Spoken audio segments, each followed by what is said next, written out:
राज्यसभा चुनाव के दौरान समाजवादी पार्टी से बगावत कर भारतीय जनता पार्टी के उम्मीदवार को वोट देने वाले रायबरेली की ऊंचाहार सीट से विधायक मनोज पांडे को झटके पर झटका लग रहा है। विधानसभा में लगी उनके नाम की प्लेट पर काली पट्टी चिपका दी गई है। मनोज पांडे विधानसभा में समाजवादी पार्टी के मुख्य सचेतक थे। लोकसभा चुनाव से ठीक पहले मनोज पांडे अमित शाह की उपस्थिति में भाजपा में शामिल भी हो गए थे और माना जा रहा था कि समाजवादी पार्टी अब बागी नेताओं पर ज्यादा आक्रामक होने जा रही है। और तब मनोज पांडे से इस बारे में सवाल किया गया तो उन्होंने कहा कि जीवन जीने का लक्ष्य किसी पद पर रहना नहीं है, बल्कि जीवन जीने का लक्ष्य गरीब, कमजोर और दलित लोगों का भला करना है। उन्हें किसी पद का कोई लालच नहीं है। लेकिन लोगों की तरफ से अब कहा जा रहा है कि मनोज पांडे अब ना घर के रहे ना घाट के रहे। यूपी की कन्नौज लोकसभा सीट से जीत हासिल करने के बाद समाजवादी पार्टी के मुखिया अखिलेश यादव ने विधानसभा पद की सदस्यता से इस्तीफा दे दिया है। उन्होंने करहल विधानसभा सीट छोड़ दी है और इसके साथ ही अखिलेश ने यूपी विधानसभा में नेता प्रतिपक्ष के पद से भी इस्तीफा दे दिया है। अब करहल सीट पर उपचुनाव कराया जाएगा।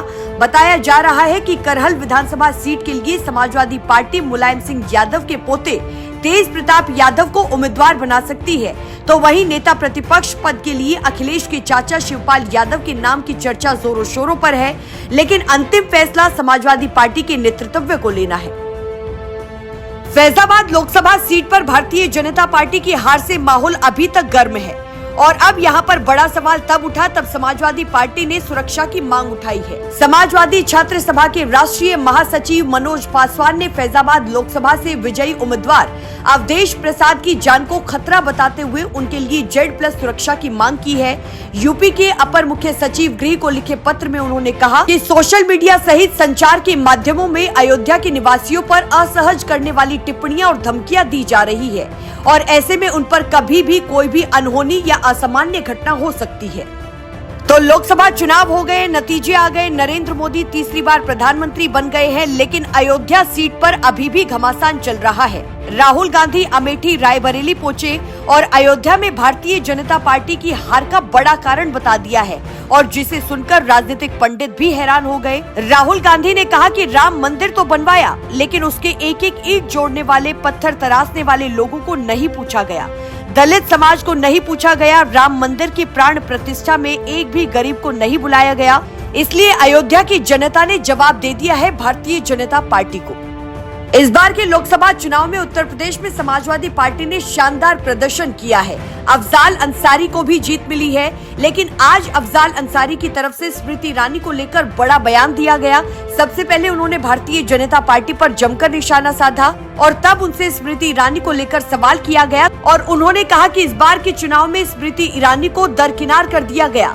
साल 2014 में हारी, लेकिन उसके बाद भी उन्हें मंत्री पद दिया गया और इसके बाद उन्होंने कहा कि साल 2019 में राहुल गांधी को हराया, उसके बाद भी उन्हें इनाम मिला, लेकिन इस बार अमेठी के कांग्रेस के उम्मीदवार से हारी तो उन्हें कोई पद नहीं मिला। यानी कि इस बार के चुनाव में स्मृति ईरानी को दरकिनार किया गया है।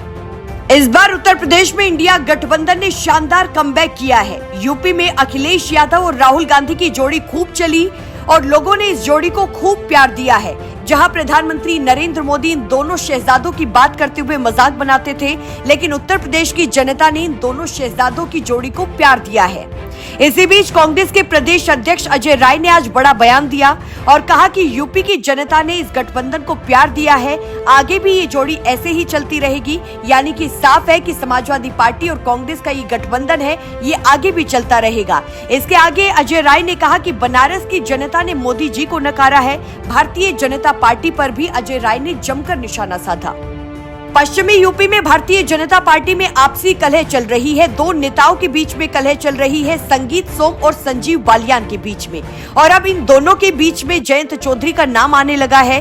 दरअसल संगीत सोम ने कहा कि जयंत चौधरी के आने से हमारा कोई फायदा नहीं हुआ और जीती हुई सीट भी हम हार गए। यानी कि पश्चिमी यूपी में भारतीय जनता पार्टी को नुकसान पहुंचाया गया है और इससे लग रहा है कि भारतीय जनता पार्टी की आपसी कलह में अब जयंत चौधरी का भी नाम आने लगा है।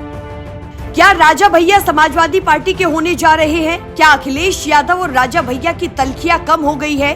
क्योंकि इस बात के अंदाजे तब से लगाए जा रहे हैं तब से कौशाम्बी और प्रतापगढ़ की लोकसभा सीट पर बिना राजा भैया के ऐलान किए ही उनके कार्यकर्ता समाजवादी पार्टी का साथ देते हुए नजर आए और कौशाम्बी की जीत के बाद कौशाम्बी के नए सांसद राजा भैया से मिलने भी गए।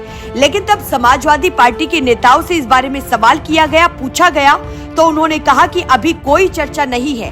तो सवाल ये है कि क्या साल 2027 के विधानसभा चुनाव से पहले कोई समझौता अखिलेश यादव और राजा भैया में हो सकता है? उत्तर प्रदेश के हरदोई जिले में बुधवार की सुबह बड़ा सड़क हादसा हो गया। मल्लावा थाना क्षेत्र इलाके में घर के बाहर सो रहे परिवार पर बालू से भरा ट्रक पलट गया और इस दर्दनाक हादसे में एक ही परिवार के 8 लोगों की मौत हो गई, जबकि एक बच्ची घायल हुई है।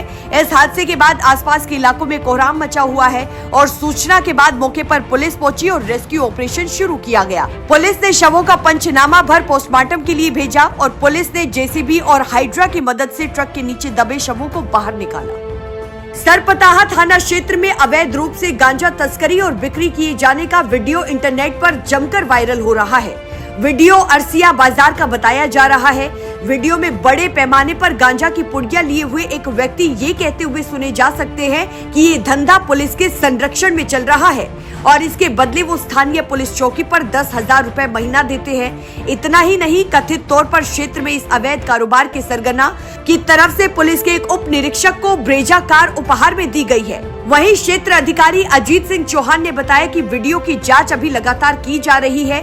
जो दोषी मिलेगा उसके खिलाफ सख्त एक्शन लिया जाएगा।